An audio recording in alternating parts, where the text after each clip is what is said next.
It's not just about banning a product or not banning a product. It's about thousands of Floridians losing a job. Hemp is what America was built on, right? Small businesses growing, growing, growing. This bill wipes out 98% of it. Like, what are you doing? This is about helping people and making them essentially live their best life. It's tremendously helped me during my cancer. I can't even imagine having to go backwards.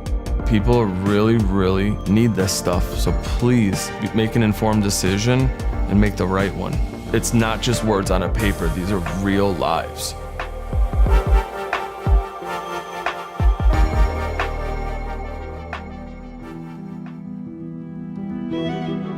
Florida is currently introducing two bills, House Bill 1475 and Senate Bill 1676. There is a good aspect to this bill, right? The 21 plus, no child packaging. These are things the industry supports. That makes perfect sense. But at the same time, this bill goes so far. These bills, as they currently stand, would basically cap the total limit of milligrams allowed in hemp products. The problem with that is that the milligram limits are so low that 90 to 95% of the hemp products that are currently on the market and that people rely on would effectively be wiped out overnight. They disguise it in a way that they're showing all of the worst possible cases of people out there, and that's not the industry. That's not the people that we work with. That's not our suppliers.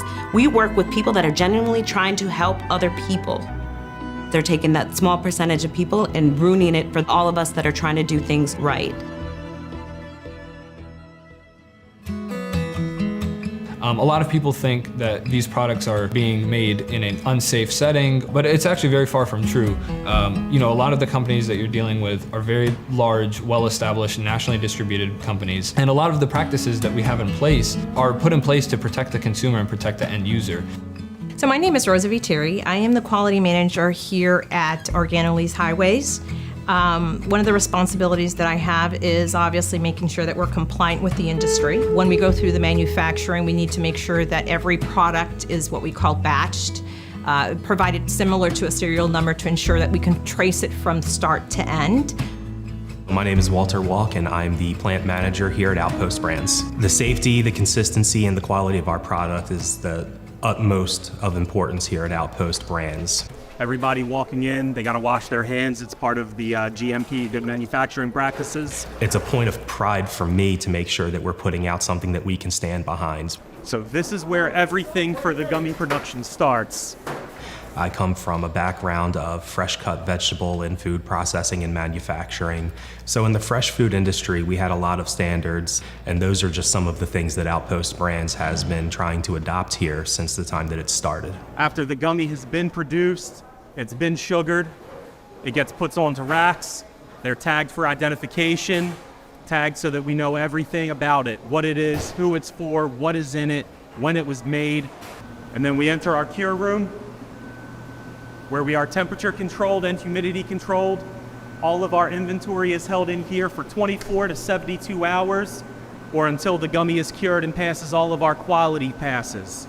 That is water activity to make sure that we don't have any microbial growth after it's been produced, and force testing to make sure that the gummy is strong and firm enough to be able to last into the packaging and hold its shape once it makes it to the customer.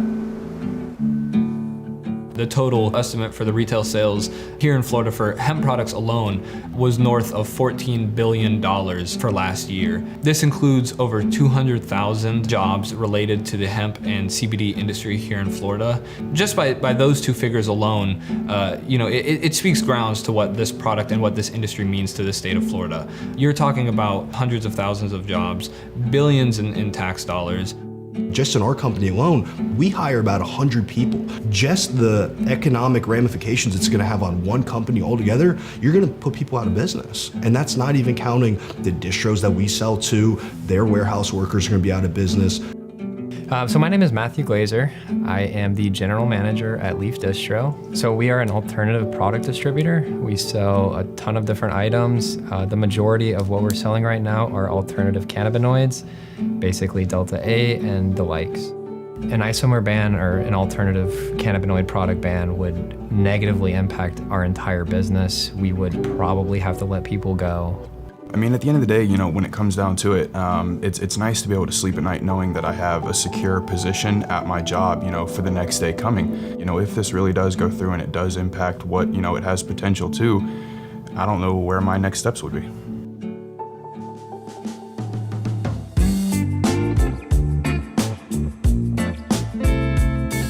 When someone steps into our store, we like to make sure that we're educating them on what product they're going to actually be consuming. We have brochures that we give a lot of our customers. It shows everything broken down so they can make a very much so informed purchase. If they were to ever ban the product within the market, it would be very devastating. It could affect our business in a lot of different ways.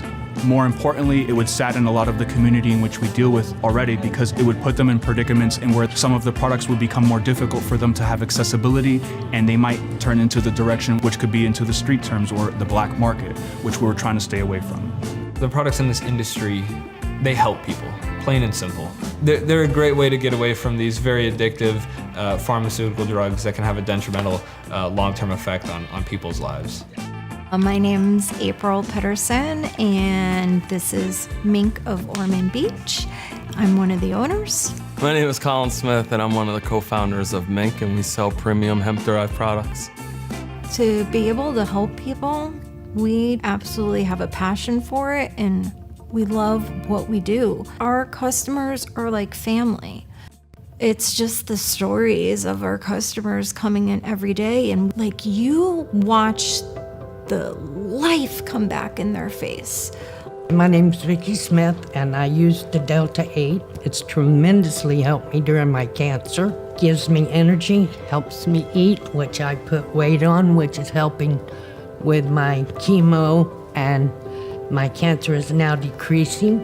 It's just wonderful to me, and I pray don't take it off the market. By the time I was 25, I was diagnosed with about 6 different autoimmune diseases. I was diagnosed with lupus, scleroderma, polymyositis, and fibromyalgia. At the time, doctors had me on about 12 to 13 different medications. So what actually I ended up doing was I detoxed off all of the medications that the doctors had me on and replaced them with Delta 8 Mink gummies. They take away the pain that's in my feet and my knees and the stuff that I'm going through every day. If they take the option of Delta 8, it would be devastating for sure. Yeah, I'm Bob Lewis. I use, a lot of this stuff. I've started off with just droppers, and now I use the gummies. It's not as expensive as a lot of medicines. I used to take morphine, and I came off of that. Then I was on hydrocodone. I came off of that. This stuff works. I don't know how, but it works. If they banned Delta 8, I mean, it would be crippling. If we couldn't provide this to our customers, they would be devastated. If I had the ability to sit down with a lawmaker, I'd simply educate them. It would very much be me doing my very best to help him or her understand how heavy and how serious the decision that they're making is. You know, we're very open to, hearing what the other side has to say, sitting down with them, crafting legislation that works for both of us to protect the youth, to protect Florida's children, and to also protect and foster an industry as a whole to allow it to thrive and continue to grow. This isn't one or the other, right? This isn't like, oh, save the industry or protect the kids. No, let's do both. Let's save the industry and let's protect our families. There's issues in every industry, but we need to get down to the specific issues instead of taking away an industry that benefits so many consumers, will take the employment away from so many people, and just be detrimental to Florida and our country.